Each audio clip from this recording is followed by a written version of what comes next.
आइए अपनी आंखें बंद करें और प्रार्थना करें।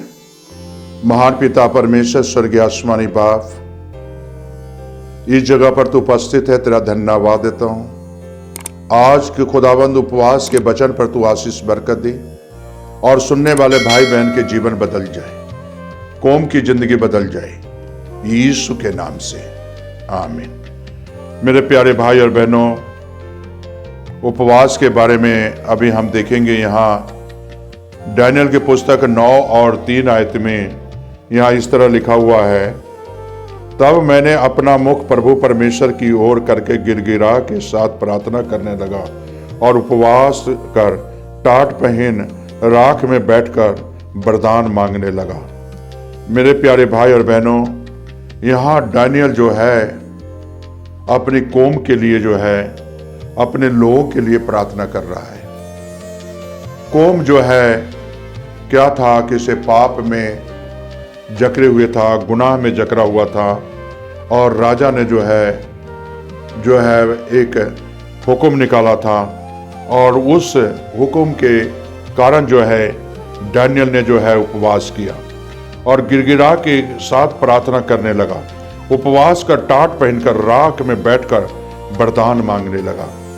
मेरे प्यारे भाई और बहनों, यहाँ अगर आप देखें से दानियेल जो है पाप को अंगीकार करता है, पाप को स्वीकार करता है। तो आज हमें और आपको भी अपने पापों को स्वीकार करने की जरूरत है। यहाँ आप अगर देखें कि से दानियेल किस तरह जो है राजा के अत्याचार से बचने के लिए, अपने कौम को बचाने के लिए किस तरह जो है उपवास रखा। तो आज हमें भी और आपको भी उपवास का तौर तरीका अपनाना जरूरी है। और मैंने अपने परमेश्वर यहोवा से इस प्रकार प्रार्थना की और पाप का अंगीकार किया, हे प्रभु, तू महान और भय योग परमेश्वर है, जो अपने प्रेम रखने और आज्ञा मानने वाले के साथ अपनी वाचा को पूरा करता है और करुणा करता है। हम लोगों ने तो पाप, कुटिलता, दुष्टता और बलवा किया है और तेरे आज्ञाओं को, नियमों को तोड़ दिया है। मेरे प्यारे भाई बहनों, जब इस्राएली ऐसा काम करते थे, नियम को तोड़ते थे और परमेश्वर उनके विरुद्ध होता था, उस समय में दानियेल जो है ये उपवास करता है और अपने लोगों के लिए उपवास करता है। आज मेरे प्यारे भाई बहनों, सच वचन है, मानने के योग वचन है कि आज हम अपने लिए ही उपवास रखते हैं, अपने लोगों के लिए उपवास रखते हैं, अपने भाई बंधुओं के लिए उपवास करते हैं।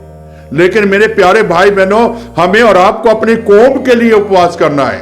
कौम अगर पाप में डूब रहा है, आज गुनाह में डूब रहा है, तो मेरे प्यारे भाई बहनों, उस गुनाह से निकालने के लिए ये पास्टर साहिबान को चाहिए कि उसे अपने कौम के लिए उपवास करें। अपने कौम को बचाना है, अपने कलीसियाओं को बचाना है, डूबते ही नहीं रहने देना है, बल्कि डूबती हुई किश्ती को जो है आगे किनारा लेकर आना है। अपने कौम को बचाने के लिए उपवास करो। दानियेल भी तो उपवास किया।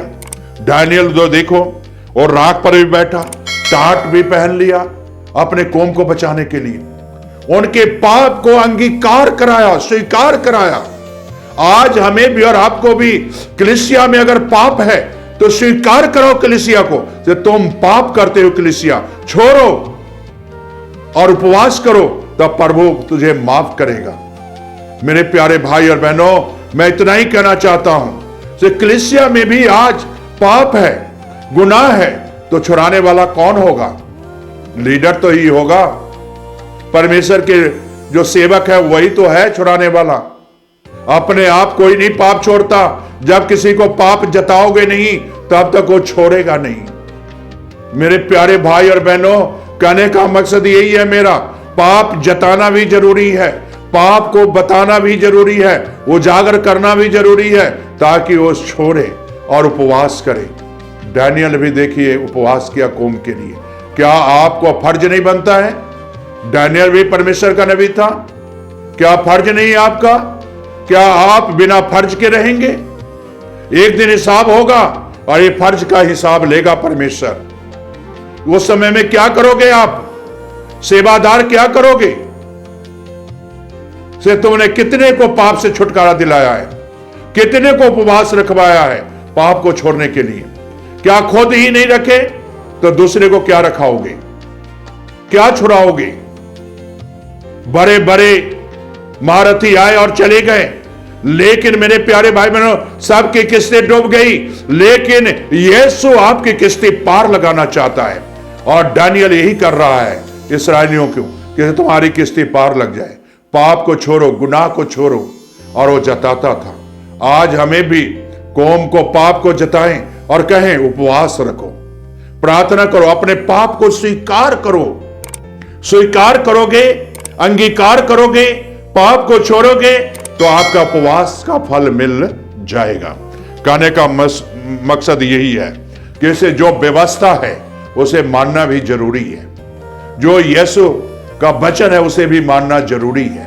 तो मेरे प्यारे भाई और बहनों, हमें इतना ही कहना है कि इसे अपने कौम को बचाने के लिए आप उपवास करें, अपने कौम को जो है रक्षा करने के लिए आप उपवास करें, उनके पाप को जताएं। ये किसकी जिम्मेवारियां हैं मेरे प्यारे भाई बहनों?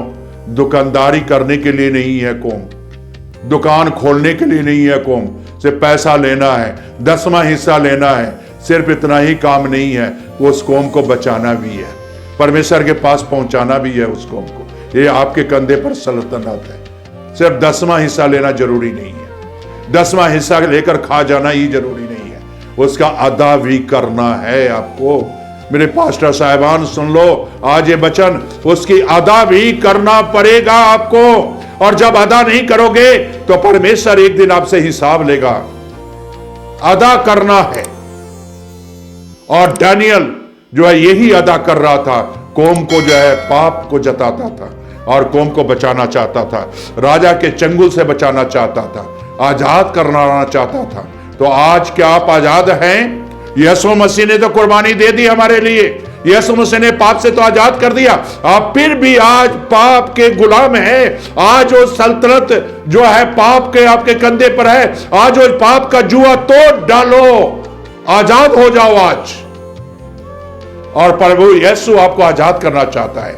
आओ दुआ करो आजादी के लिए, प्रार्थना करो, उपवास रखो आजादी के लिए। आपको यीशु आजाद कर देगा, आपके परिवार को आजाद कर देगा, आपके बच्चों को आजाद कर देगा, आपकी कलीसिया को आजाद कर देगा पाप से। आइए दुआ करें। स्वर्गीय आसमानी बाप, जिस तरह दानियल ने खुदावंद पाप को अंगीकार कराया, स्वीकार कराया और उपवास रखा, टाट ओढ़ा, राख पर बैठा, खुदावंद यीशु काश खुदावंद कौम को चलाने वाले, कलीसिया को चलाने वाले पास्टर साहिबान काश ऐसा ही उपवास करें। और उनके कलीसिया में अगर पाप है तो खुदावंद उपवास रखवाएं। और उपवास का फल बहुत बड़ा है और वो फल तू देता है। और खुदावंद ये सच है यीशु से, जब वे उपवास रखेंगे तेरे पास आएंगे तो उनके पाप सारे धुल जाएंगे, उनके बच्चे के पाप धुल जाएंगे, कौम की पाप धुल जाएंगे और उनको तो बेटे और बेटियां बना लेगा। मैं तेरा धन्यवाद देता हूं। आज जो उपवास के बारे में सीखे हैं, आज तेरे बेटे और बेटियां बनना चाहते हैं, यीशु तौबा कर रहे हैं, तो आज उन्हें तो अपना बेटे और बेटियां बना ले, ताकि तेरे नाम की महिमा मिले, तेरे नाम के जलाल मिले। ये प्रार्थना यीशु के नाम से मांग लेता हूं, आमीन।